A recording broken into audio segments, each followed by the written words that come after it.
కుంటూ ఈరోజు తిరుపావి పాశనాన్ని అధ్యయనం చేసుకుందాం. నమో విష్ణు పాదాయ కృష్ణ ప్రేష్ట ఉదయ శ్రీమతి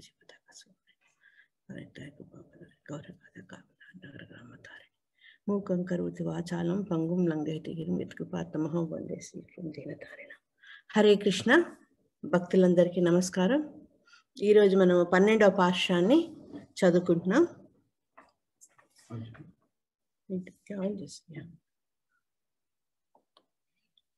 கனைத்திளங்கட்டெருமை கன்றுக்கிறங்கி நினைத்து மல்வழியே நின்று பாஷோரா நினைத்தில்லம் சேராக்கும் நற்செல்வன் தங்காய் பனித்தலை வீழனின் வாசல்களை பற்றி சினத்தினால் தென்னிலங்கை கோமானை செற்ற மனத்துக்கின் யானை பாடவும் நீவாய் திறவாய் இனித்தார் என்றாய் ஈரென்ன பேரக்கம் அனைத்தில்லத்தாரும் அறிந்தேலோరెంబావాయ్. లేగలను తలచి జాలికొని అరచి ఎనుములు సిరముల పాలు ధారగ కురియ వీడెల్ల నాని చిత్తడి ఆయనే చెలియ మేటి సంపదలున్న మొనగాడి చెల్లెల మంచు మాతలపై పడగ నీ వాకిలి పట్టి కోపమున రావణుని కూల్చిన శ్రీరాముని కీర్తింపగా పెదవి కదపవేమే కలికి మాయనిద్దను వీడి మేలుకోవమ్మ నీ సంగతులు తెలిసేలే బంగారు బొమ్మ జగతికే మంగళము కూర్చు మన ఈ శ్రీవ్రతము. హరే కృష్ణ. ఈరోజు నిన్న మనం గోపికను చూసాము. ఆవిడ ఏంటంటే తన స్వధర్మాన్ని చేస్తూ భగవంతుడికి తన కర్మలన్నీ సమర్పించే ఒక స్థితప్రజ్ఞాన్ని చూస్తే, ఈరోజు గోపిక ఎవరంటే ఒక గోపాలుడు. ఆయన తన స్వధర్మాన్ని విడిచి కేవలము భగవంతుణ్ణి సేవించాలని అన్నదే తన పరమోద్దేశంగా ఉంచుకున్న ఒక గోపుని చెల్లెలైన ఈ గోపికను ఈరోజు ఆండాళ్ళ తల్లి లేపుతుందన్నమాట. అయితే ఇక్కడ ఆ గోపిక అన్న ఎంత గొప్పవాడో ఆ గోపిక కూడా అంతే గొప్పదని ఆండాళ్ళ తల్లి ఆమె సంబోధిస్తున్నారన్నమాట.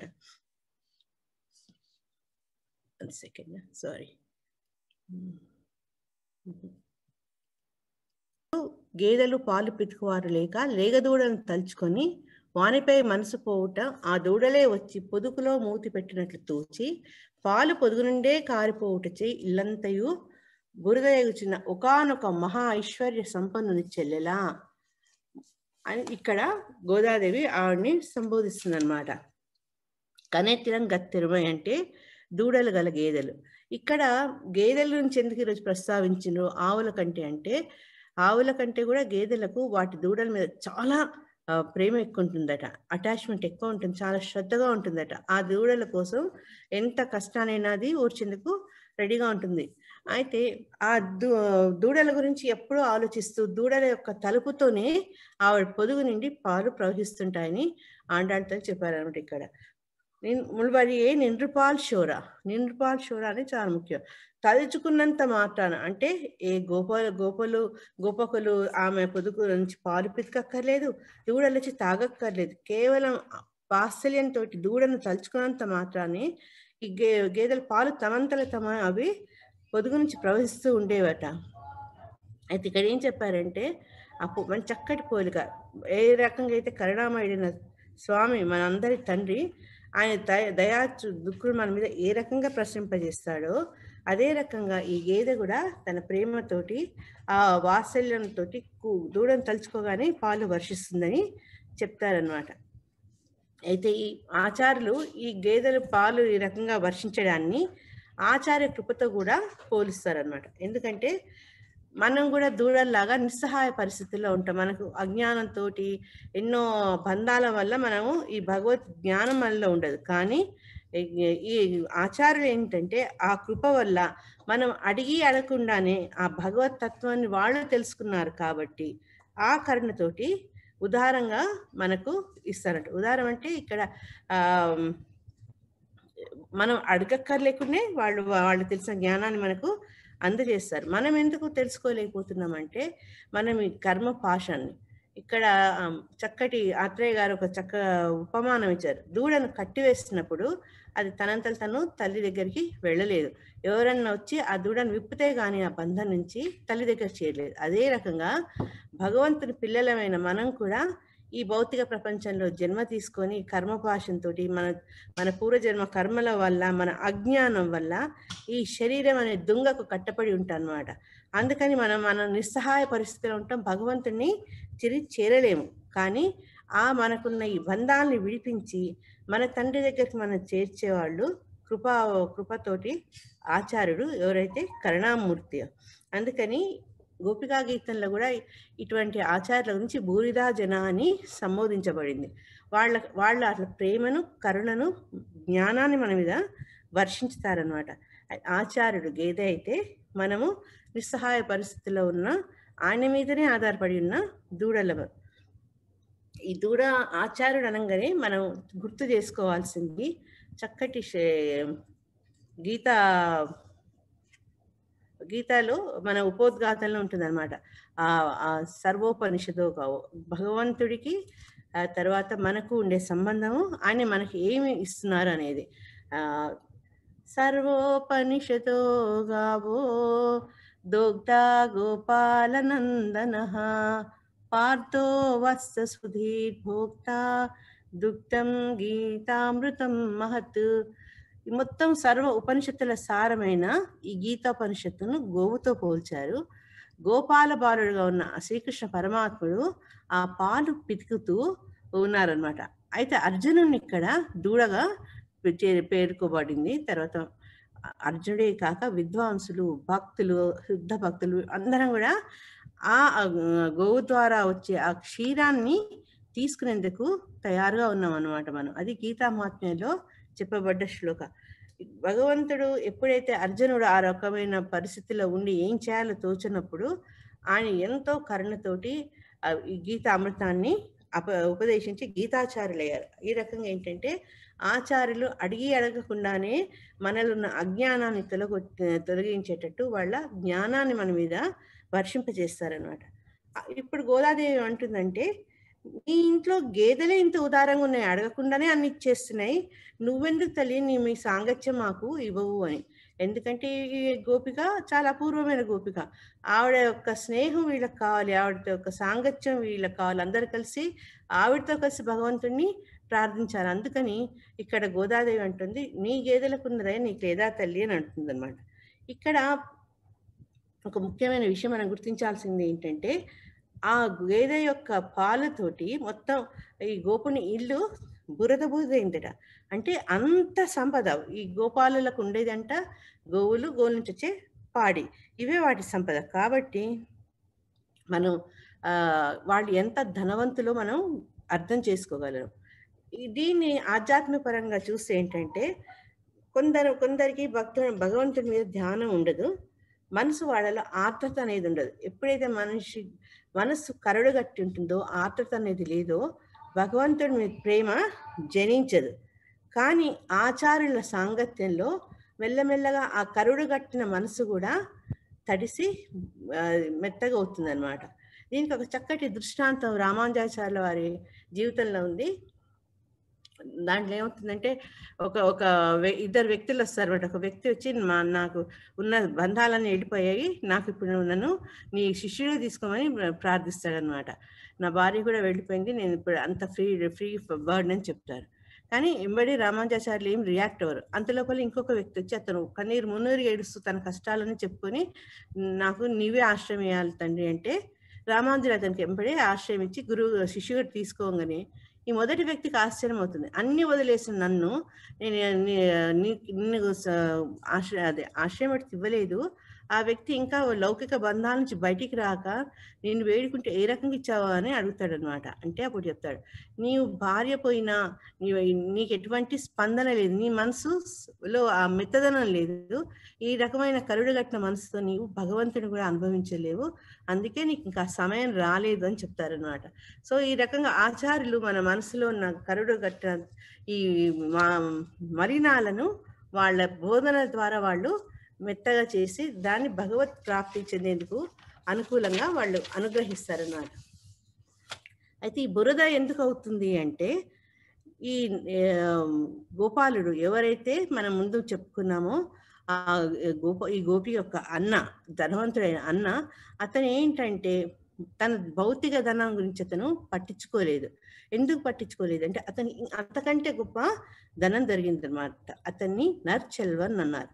అంటే కృష్ణ సేవ అనే ధనాన్ని పొందిన అతను ఐశ్వర్యం, భగవత్ సేవ అనే ఐశ్వర్యంతో అతను జీవిస్తున్నాడో అటువంటి గోపాలుడికి భగవత్ సేవ తప్పించి తన భౌతిక పరమైన ఈ ఆవులను పితకడం కానీ, వాటిని శ్రద్ధ తీసుకోవడం కానీ ఇవన్నీ అతను చేయలేదన్నమాట. ఈ రకమైన గోపవృత్తిని వదిలేసి లౌకిక కార్యాలన్నీ అతను వదిలేశాడనమాట. అందుకని ఆ ఆవు గేదెలకు చూసుకునే వాళ్ళు ఎవరు లేక వాట్ల పాలు వర్షిస్తూ ఉన్నాయన్నమాట. ఆ పాలు అంతగానో రావడంతో ఆ ప్రదేశం అంతా బురదగా జరిగింది. అయితే ఈ గోపాలుడు అరే తన వృత్తి చేయలేదే అని మనం అనుకోవచ్చు. కానీ అతను ఏంటంటే భగవత్ సేవ కోసం తన స్వధర్మాన్ని కూడా ఇక్కడ విసర్జించాడు. అతను కృష్ణ భగవానుడికి అతి దగ్గరి స్నేహితుడు శ్రీరాముడని చెప్పబడేవాళ్ళు అనమాట. వాళ్ళు ఏంటంటే భగవద్గీతలో మనం చెప్పినట్టు కూర్మంగానివ, వాళ్ళు ఇంద్రియాలన్నీ ఉపసంహరించుకొని కేవలము ధ్యానం మీదనే వాళ్ళ దృష్టిని సారిస్తారనమాట. ఇతన్ని ఈ శ్రీరాముని లక్ష్మణస్వామితో పోలుస్తారు. లక్ష్మణస్వామి ఎందుకంటే ఎప్పుడైతే రాముని వనవాసంకి వెళ్ళమంటారో అప్పుడు రాముడు ఏం చెప్తారంటే, నువ్వు ఉండమంటే నువ్వు ఉండి యువరాజుగా అవ్వచ్చు, నువ్వు రాజ్యాన్ని పాలించమని అన్నప్పుడు అతను నాకు ఏవి వద్దు, నీ సేవ తప్పించి అని చెప్పి అన్న వదిన సేవల కోసం అతను వెంబడే తయారవుతాడు అన్నమాట అడవులకు వెళ్ళేందుకు. అతనికి దైవ సేవ, రాముని సేవ కంటే అతనికి మిగతా ఏవి ముఖ్యం కాదు. కాబట్టి లక్ష్మణుడు ఏమంటారంటే, లక్ష్మీ సంపన్న. ఆయన ఏ రకంగా సంపన్నుడు అంటే ఆ సీతమ్మ వారిని సేవించి ఆవిడ కటాక్షాంతో అతను సంపన్నుడయ్యాడు అన్నమాట. అదే రకంగా గజేంద్రుని కూడా అంత కష్టంలో ఉండి గజేంద్రుడు స్వామిని ప్రార్థించడంతో స్వామి పరిగెత్తికొచ్చిన విధానం చూసి ఆచార్యులు గజేంద్రుడు ఎంతో సంపన్నుడని పూజారు. అంటే లౌకిక దృష్టిలో సంపన్నం అంటే భోగభాగ్యాలు, కానీ ఆధ్యాత్మిక జీవితంలో ఈ భౌతిక పరమైన భోగభాగ్యాలతోటి ఎటువంటి ఆశలు లేక, అనుబంధాలు లేక, కేవలం స్వామి పాదాలను ఆయన అర్చించాలన్న భావం ఉన్నవాడు చాలా చాలా గొప్పవాడు, నర్చెల్వన్. అయితే ఈ ఆండాళ్ళ తల్లి ఏముంటుందంటే, అంత గొప్ప అన్నగారు చెల్లెలైన ఓ గొప్ప వ్యక్తి నువ్వు మా అందరికి నీ సాహచర్యం ఇవ్వు తల్లి అని చెప్తుంది. ఏం చేస్తుందంటే వాళ్ళ కష్టాలు చెప్పుకుంటుంది. కిందేమో మొత్తం ఆ పాలతో తడిసి బురదగా అయిన నేల, పైనుంచేమో మంచు పడుతుంది. మంచు ఎందుకు పడుతుందంటే మనకు తెలుసు ఈ ప్రస్తుతం ఈ సమయంలో ఎక్కడైనా ఇండియాలో చూస్తే ఆ వాతావరణం కూడా అలాగే ఉంటుంది, పొద్దునంతా మంచుతో ఉంటుంది. అందుకని ఒక పక్క పైనుంచి మంచు, కింద నుంచి బురద. మాకు చాలా ఇబ్బందిగా ఉంది తల్లి, ఎక్కువసేపు నిల్చోలేము నీ కోసము, త్వరగా రావమ్మా అని అడుగుతుంది.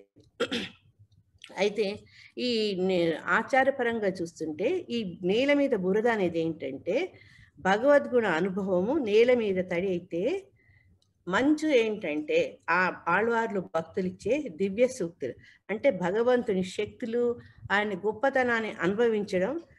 ఇది పైనుంచి మంచు అనమాట. ఆ మంచు ఏంటంటే చల్లగా ఉంటుంది, మనకు ఎంతో ఒక తాజా ఫీలింగ్ కూడా కలిగిస్తుంది అనమాట. కాబట్టి మన గురించి తెలుసుకోవాలి ఏంటంటే, వీళ్ళు స్వామిని ఆశ్రయించారు. ఎవరు? భక్తులు. ఎలా ఆశ్రయించారు అంటే స్వార్థ భావన లేకుండా, నాది నేను భోగించుతున్నానన్న భావన లేకుండా ఆచార్య కైంకర్యము, భగవత్ కైంకర్యము ఈ రెండింటిని కోరుకొని దానికోసం నీళ్ళలో తడుస్తూ, బురదలో నడుస్తూ, మంచు కురుస్తుంటే అక్కడ జారకుండా ఏం చేశారటంటే వాళ్ళు ఆ గోపిక ద్వారం మీద ఉన్న కమ్మిని పట్టుకున్నారట, జారి పడిపోకుండా. పట్టుకుని ఏం చేస్తున్నారు అంటే ఆ స్వామిని పొగుడుతూ పాడుతున్నారు. అయితే ఈరోజు ఆండాళ్ళ తల్లి కొంచెం పార్టీ మార్చేసింది. ఇక్కడ రోజులాగా కృష్ణ భగవానుని ఆయన లీలల్ని కాకుండా ఆవిడ ఈ పాఠంలో రాముల వారి గురించి, అతి కరుణమూర్తి అయిన శ్రీరామచంద్రుడి గురించి ఆవిడ ఇక్కడ చెప్తారనమాట. కానీ ఇక్కడ రాముడి గురించి ఆవిడ ఏం చెప్పిందో తెలుసుకునే ముందు మనం తెలుసుకోవాల్సింది ఏంటంటే ఏదైతే కమ్మ పట్టుకున్నారు గోపికలు అన్నామే, అదేంటంటే ఆ భగవంతుని యొక్క శరణ కోరుకోవడం. ఏ రకంగా శరణ కోరుకున్నారంటే తిరుమంత్రం, ఆ నారాయణ అష్టాక్షరి ధ్యానాన్ని ఈ ద్వారంతో ఉన్న కడ్డీని పట్టుకోవడానికి పోలుస్తారనమాట. ఈ నారాయణ మంత్రం ఏంటి అంటే భగవద్ అనుభవాన్ని మనకు ప్రవేశింపజేసే మంత్రం. అది అది గురుముఖంగా మనకు అందజేయబడుతుంది. ఎప్పుడంటే పూర్తి శరణాగతి తీసుకొని నేను అనేది నేను కాదు, అంతా నీవే తండ్రి అని ఎప్పుడైతే మనం ఆ రకమైన భావనలో వస్తామో, ఇప్పుడు గోపికల్లాగా, అది కంప్లీట్ శరణాగతి. ఈ శరణాగతి మనకు ఈ భగవత్ కైంకర్యం ద్వారా లభిస్తుంది. కాబట్టి గోదాదేవి తర్వాత మిగతా గోపికలందరూ కూడా ఆ దండం పట్టుకొని ఈరోజు ఏం చేశారు, శ్రీరాముణ్ణి కీర్తించడం మొదలుపెట్టారు. ఎందుకట అంటే ఈరోజు సడన్గా వాళ్ళలో ఆ మార్పు ఎందుకు వచ్చిందంటే, శ్రీకృష్ణ భగవానుడు మన విరహంతో బాధపడుతున్న ఈ స్త్రీల గురించి అంతా అతను అర్థం చేసుకోలేడు. కానీ శ్రీరాములు అలా కాదు. ఎందుకంటే తనను వలచిన తన భార్యను ఎప్పుడైతే రావణాసుడు బలవంతంగా తీసుకెళ్ళిపోతాడో ఆవిడ కోసం విలపించి వెతికి ఎన్నో కష్టాలు పడి అన్నపానాదను మానేసి కూడా తిరిగి సీతాదేవిని ఆ రాక్షసుని బారి నుంచి కాపాడి తీసుకొచ్చుకున్నారు. కాబట్టి అటువంటి ప్రేమ, అటువంటి స్త్రీకి విలువ ఇవ్వడం రాముల వారి నుంచే మనం గ్రహిస్తాం. కాబట్టి ఈరోజు నేను రాముల వారిని పూజిస్తామని అనుకున్నారనమాట వాళ్ళు. అంతేగాక ఈ పాశ్రం ద్వారా రామచంద్రుడు వారి గుణగణాలను, ఆయన రూపురేఖలను, ఆయన దయాగుణాన్ని, వీటన్నిటిని వాళ్ళు శ్లాఘిస్తున్నారు. అయితే మేము ఇన్ని రకాలు పాడుతున్నా, రాముల వారి కీర్తి పాడుతున్నా, ఏం చేసినా నువ్వు ఉలకవు పలకవేమిటి తల్లి అని ఇక్కడ చివరికి గోదాదేవి ప్రశ్నిస్తుంది అనమాట ఆ గోపికను. ఇంకా నువ్వు ఇట్లా లేవకపోతే ఊరు వాళ్ళందరికీ కూడా నీ సంగతి తెలిసిపోతుందమ్మా, అందుకని ఇకనైనా లేవు తల్లి అని ఆవిడ అక్కడ గోపికను రిక్వెస్ట్ చేస్తున్నారు.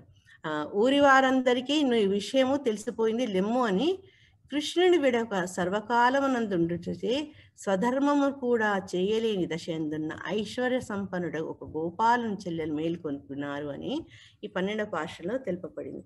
అయితే ఈ పాఠశాల మనం ఇప్పటిదాకా ముందు అయిపోయిన పాఠశాలలో కూడా ఒక్కొక్క పాఠశాలలో ఒక్కొక్క ఆళ్వారిని లేపడం గమనించాము. ఈ పాఠశాలలో కులశేఖర ఆళ్వారిని లేపడం జరుగుతుంది. కులశేఖర ఆళ్వార్ అంటే ఆయన కేరళలో చేరి వంశానికి చెందిన ఒక రాజు.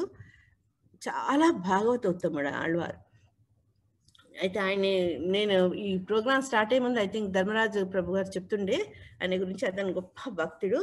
అతను ఏంటంటే ఈ ఐహికపరమైన కోరికలు లేకుండా ఎప్పుడూ భగవద్ధ్యానంలో ఉండే స్వభావం కలవాడు. అయితే ఆయన ఒక్కరే కాదు, ప్రాణాలు తల్లి ఏ రకంగా అంత గోపికలతో కలిసి మనం వ్రతం చేసుకుందాము, ఆ కృష్ణ భగవాని ప్రేమకు ప్రాతులమవుదామని ఏ రకంగా చేస్తున్నారు బోధన, అదే రకంగా కులశేఖర ఆళ్వారు ఆయన ఏంటంటే తనే కాగా తన ప్రజలందరూ కూడా కలిసి రంగనాథుడి దగ్గరికి వెళ్ళాలి అని అనుకునేవారు. ఎందుకంటే శ్రీరంగము భూలోక వైకుంఠము, స్వామి అక్కడ అందరితో పూజలు ఉండడం వల్ల ఆ రంగమంటపంలో ఆయనకు శ్రీరంగంకి వెళ్ళాలని ఉండిందనమాట. అంటే ఒకసారి మెసేజ్ చూడనా రసిక ప్రభు. హరే కృష్ణ ప్రభు, క్లియర్గా ఉందా ప్రభు? కులశేఖర ఆళ్వార్ తనతో పాటు అందరినీ తీసుకొని శ్రీరంగంకి వెళ్ళాలని అనుకునేవారు. అయితే మంత్రులు ఏంటంటే కార్యకలాపాలకు అడ్డం ఉండకూడదని ఎవరో ఒకరు ఈయన బయలుదేరే టైం కల్లా కొంత వైష్ణవుల్ని పిలిపించేవారు అనమాట. ఎప్పుడైతే ఆ వైష్ణవుని చూసారో ఎంబడే కులశేఖర ఆళ్వారు రంగయాత్రను పోస్ట్పోన్ చేసుకునేవారు. అందుకే నో ప్రాబ్లం. అయితే అతను లక్ష్మణుడు వంటి భగవంతుని కైంకర్యం చేసే స్వభావం కలవాడు. శత్రుఘ్నులాగా భాగవతుల కైంకర్యం కూడా అతనికి అంత ఇంపార్టెంట్. శ్రీరంగం వెళ్ళి రంగనాథుని దర్శించడం ఎంత ముఖ్యమో ఆ వచ్చిన వైష్ణవులను కూడా ఆదరించడం ఆయన ధర్మం కాబట్టి ఉండిపోయేవారు. అందుకని కులశేఖర ఆళ్వారుని తలుచుకుంటూ విశ్యతే యస్య నగరే రంగయాత్ర దినే దినే సమహం శిరసా వందే రాజానా కులశేఖరం. ప్రతిరోజు ఆయన రంగయాత్రకు సిద్ధమయ్యేవారట.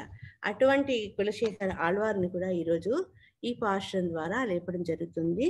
ఆయన ముకుందమాల తర్వాత పెరుమాళ్ తిరుమరి అనే 2 చక్కటి గ్రంథాలు. అసలు ముఖ్యంగా ముకుందమాల ఏంటంటే చాలా భక్తితో కూడుకున్న అతి సున్నితమైన భాషతోటి సంస్కృతంలో తన భక్తిని మాలికగా చేసి ఆ ముకుందునికి సమర్పించారు. అందరికీ చాలా ప్రీతికరమైంది ముకుందమాల. అది కులశేఖర ఆత్మ గురించి చెప్పదలుచుకున్న 2-3 మాటలు. మిగతాది మన ధర్మరాజు ప్రభు చెప్తారు. కానీ ఈ రోజు ఏంటంటే ఈ పార్శ్వానికి కనెక్షన్ మళ్ళీ రామాయణంలోనే వస్తుంది 9th క్యాంటోలో. ఏవం కైపంధనుషే సంధితముత్సరణ బాణం స వజ్రమివ తద్హృదయం భేద పోక్సుగ్మన్ దశముఖైర్య పతద్విమాన దాహేతి జల్పతి జనే సుకృతీవ దిక్తః. ఈ రకంగా రావణుడు పలు రకాలుగా దూషించి శ్రీరాముడు బాణాన్ని సంధిస్తే అదట వజ్రాయుధంలో వచ్చి దానం హృదయం చిచ్చింది. ముందు అతనికి ఏంటంటే శిరస్సు ఖండిస్తున్నా కొద్దీ మళ్ళీ శిరస్సులు రావడం మొదలైంది. అందుకని అతన్ని హృదయంలోకి బాణం వేయడం జరిగింది. దాంతో రావణ సంహారం జరిగింది. అందరూ అయ్యో ఇంత పని జరిగిందని హాహాకారాలు చేస్తున్నారు అన్నమాట. ఈ రకంగా రావణుడు అంత గొప్ప వైభవం నుంచి ఆయన కింద పడిపోయి రక్తం కక్కుతూ తన విమానం నీలగూలాడని చెప్తూ ఉంటారు. ఇక్కడ మనము క్షీణే పుణ్యే మధ్యలోక స్వర్గలోకం అంటే మనం చేసిన పుణ్యకర్మలు అయిపోయినప్పుడు ఏ రకంగా మనం నేల మీదకి వచ్చేస్తామో అదే రకంగా రావణుడు కూడా తన విమానం నుంచి నీలగూలాడు. ఈ రకంగా శ్రీరాముల వారు రావణ సంహారం చేశారు. Hare Krishna Prabhu. Dharmaraj Prabhu, you can continue Prabhu. Hare Krishna. Next slide Telugu Pothana గారి భాగవత పద్యం కూడా ఉంది.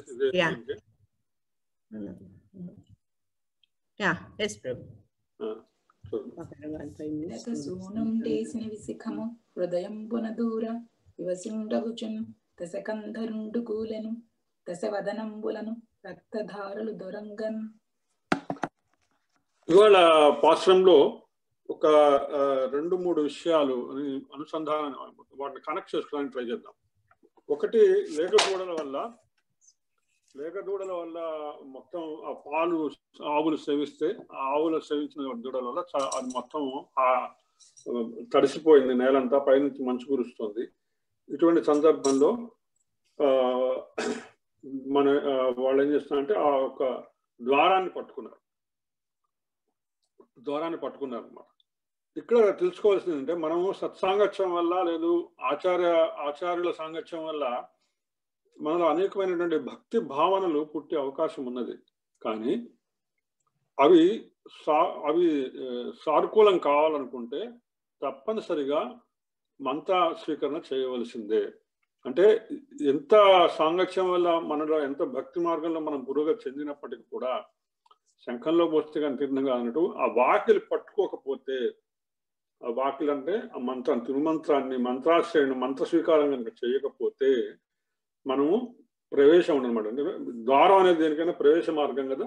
ఎక్కడికైనా వెళ్ళాలంటే, ఎవరింట్లోకైనా వెళ్ళాలంటే, ఎక్కడికైనా వెళ్ళాలంటే అది ప్రవేశ మార్గం. ఆ ప్రవేశ మార్గంలోంచి మనం లోపలికి వెళ్ళాలంటే కంపల్సరిగా ఆచార్యుల సమాశ్రయం ద్వారా వారి దగ్గర నుంచి తిరుమంత్ర స్వీకరణ చేసి తీరవలసింది అనేటువంటి విషయాన్ని ఇక్కడ జరుగుతుందన్నమాట.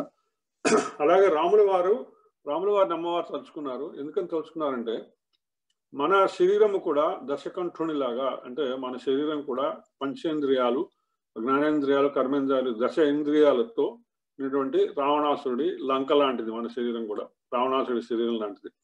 ఇందులో సీత అనేటువంటి ఆ జీవాత్మ యొక్క ప్రజెన్స్ అందులో ఉంటుందన్నమాట. ఇటువంటి ఇంద్రియాలన్నింటినీ కూడా తెగనరికి ఆ ఇంద్రియాల నుంచి జీవాత్మని విముక్తిని కావించి అది చేయగలిగినటువంటి తత్వం మనోభిరామైనటువంటి శ్రీరాముడికి ఉంటుందన్నమాట. ఆ విధంగా శ్రీరాముడిని ఈరోజు అమ్మవారు తలుచుకున్నారు. అలాగే ఇందాక మాతాజీ చెప్పినట్టు ఇవన్నీ కూడా మనకి కులశేఖర ఆళ్వార్లతో సంబంధం. ఎందుకంటే కులశేఖర ఆళ్వారు ఆయన పరమరామ భక్తుడు. ఎప్పుడు కూడా రామాయణాన్ని ఆయన నిత్యగానం జరుగుతుండేది ఆయన యొక్క ఆస్థానంలో అనమాట. ఆయన ఎంతగా పరవశించిపోయాడంటే రావణాసుడు సీతమ్మని తీసుకెళ్ళాలంటే వెంటనే సైన్యాన్ని సిద్ధం చేయమన్నట్ట. వెళ్దాం మనం పదని లంకకి వెళ్దామని. ఆ తర్వాత వెంటనే వాళ్ళ మంత్రులు ఏం చేశారు, లేదు రాముల వారు చంపేశారు, అయితే ఆగిపోండి అన్నట్ట. అంటే అంతగా లీనమైపోయాడు ఆయన రామాయణంలో. అలాగే ఇప్పుడు రామాయణానికి కులశేఖర ఆళ్వారికి ఈ యొక్క పాశ్రంలో మళ్ళీ ఈ ద్వారము తలుచుకుంటే మనకి కులశేఖర స్వామివారి ద్వారం అనుకోగానే మనకు గుర్తొచ్చేది తిరుమల ధామం. తిరుమలలోని గర్భాలయంలో ఉన్నటువంటి మొదటి ద్వారం ఏదైతే ఉందో గర్భాలయానికి, దానికి తలుపులు ఉండవు. దాన్ని కులశేఖర పడి అంటారు. అది కులశేఖర ఆళ్వార్లు వారు కావాలని ఏర్పాటు చేసుకున్నటువంటి ద్వారం అనమాట. ఇక్కడ మన ద్వారానికి అది కనెక్ట్ అయింది మళ్ళీ ఇవాళ పాల్సన్లో. ఆ ద్వారానికి తలుపులు ఉండవు. ఆయన కోరిక ఏంటంటే ఎల్లప్పుడూ కూడా నేను స్వామి నీ పాదాల చెంత పడి ఉండాలి. అందుకని ఆ పడి అంటే గడప, ఆ గడప దగ్గర గర్భాలయం గడపని నువ్వు ఉండాలని చెప్పి ఆయన ప్రత్యేకించి ఆయన పేరు మీద ఆయన ఆ యొక్క ద్వారాన్ని ఏర్పాటు చేసుకున్నాడు. ఆ విధంగా ఇవాళ మనం తిరుమల ధామాన్ని, శ్రీరాముణ్ణి, అలాగే కులశేఖర ఆళ్వారిని అందరినీ తలుచుకునేటువంటి అదృష్టము లభించింది. ఒక్క నిమిషం, ఇది చదువుతున్నప్పుడు యాక్చువల్గా హనుమాచార్యని ఒకసారి తలుచుకోవాల్సి వస్తుంది. ఎందుకంటే ఆయన ఇదే శిరస్సు మాణిక్యం అని ఒక రామాయణంలోని కొన్ని సంఘటనల మీద రాసుకుని వచ్చాడు. ఇవాళ దానికి సంబంధించి అందులో ఒక చరణం ఏంటంటే, దశరథాత్మజ నీవు దశశిరుని చంపి ఆ దశనున్న చెలికావు దశ దిశలు పొగడ రసికుడ శ్రీ వెంకట రఘువీరుడు నీవు శశిముఖి చేయకొంటివి సక్కనాయ పనులు. దశరథాత్మజ దశుడు యొక్క పుట్టిన రామ, దశశిరుని 10 తలలు ఉన్నటువంటి రావణాసుని చంపావు. ఆ విధంగా దశనున్న చెలికావు అంటే ఆ వైపు ఉన్నటువంటి ఆ అమ్మవారిని కాపాడి దీన్ని దశ దిశలు పొగడేట్టు చేసుకున్నావు. వెంకటేశ్వర వెంకట రఘువీరుడా నీవు శశిముఖించేకొంటివి అంటే సీతామాను తీసుకున్నావు అనేటువంటి విషయాన్ని అన్నమాచార్యులు వారు వస్తున్నారు. ఆ విధంగా ఇవాళ అనేకమైనటువంటి గొప్ప విషయాల్ని ఈ పాసనలో అమ్మవారు మనకి అందించారు. ఆండాళ్ తిరువడిగలే శరణం. Hare Krishna. Thank you so much for referring Annamacharya Kirtana, especially Kulasekara Padi and other things you explained. Very nice. Hare Krishna. Telugu భక్తులకు ఒక్కసారి నేను ఒక్క నిమిషం ఎక్కువ తీసుకుంటాను, ఇఫ్ యూ డోంట్ మైండ్. ఈ కులశేఖర పాడి అని చెప్పారు కదా ధర్మరాజు మురారి ప్రభు, కులశేఖర పాడి, అది దాంట్లో ఇంకొక ముఖ్య విశేషం ఏంటంటే కులశేఖర పాడి దాటి ఓన్లీ ఆ స్వామివారికి ఎవరైతే ఏకాంతంగాను ప్రత్యేకంగాను నియంత్రింపబడ్డ స్వాములే అక్కడ దానిలోకి అలౌడ్ అనమాట, ఇంకెవరిని అలౌడ్ కాదు. అక్కడ అలా స్వామికి సేవ చేస్తున్న వాళ్ళు ఆ కులశేఖర పాడి గురించి ఏం చెప్తారంటే, అది వాళ్ళు దాటాక మామూలుగా రోజు వాళ్ళు పూజ చేయడానికి మామూలుగా వెళ్ళి ఆ గడప దాటాక వాళ్ళకు ఒక ప్రత్యేకమైన వైబ్రేషన్ వస్తుందంట. ఎప్పుడెప్పుడైతే ఇప్పుడు తిరుపతిలో స్వామివారిని దర్శనం చేసుకోవడానికి అదృశ్య రూపంలో దేవతలు వచ్చినప్పుడు వాళ్ళు స్వామివారిని ఆ కులశేఖర పడి దాటి సేవ చేస్తుంటే ఆ స్వామిలోని ముఖ కవళికలు అక్కడ వైబ్రేషన్స్ వాళ్ళకి వినబడతాయని ఎంతో మంది స్వాములు ఆచార్యులు అక్కడ ఎవరైతే స్వామిని డైరెక్ట్ గా సేవ చేశారో వాళ్ళు ఇంటర్వ్యూలో చెప్పడం జరిగింది. ఎలాగైతే ఒకప్పుడు రాక్షసులు కూడా వచ్చినప్పుడు కూడా అక్కడ వాళ్ళకి ఆ వైబ్రేషన్ తెలుస్తుందంట. అందుకని అది వెరీ ఇంపార్టెంట్ ఆ కులశేఖర పడి. అందుకని మనం ఎప్పుడైనా నెక్స్ట్ టైం వెంకటేశ్వర దర్శనం చేసుకొని వెళ్తే ఆ కులశేఖర పడిని కూడా ఒకసారి మన మనసులో చూసుకొని తల వంచుకొని దండం పెట్టుకోవాలి. ఎందుకంటే మనకి జీవిత కాలంలో ఎన్ని లక్షల వేల జన్మల్లో కూడా మనకు అది దాటే అవకాశం ఉండకపోవచ్చు, కానీ మనస్సులో మటుకు మనకి దాటించే అవకాశం భగవంతుడు ఎలాగైనా ఇస్తాడు. హరే కృష్ణ. హరే కృష్ణ ప్రభు. థ్యాంక్ యూ ప్రభు. హరే కృష్ణ. జై. మంచి పాయింట్ చెప్పారు ప్రభు. Hare Krishna. That's also Hare Krishna Prabhu. Sorry Prabhu, it took little more time. Hare Krishna. No. I was relishing each and every point. I am trying to understand maximum possible. Hare Krishna.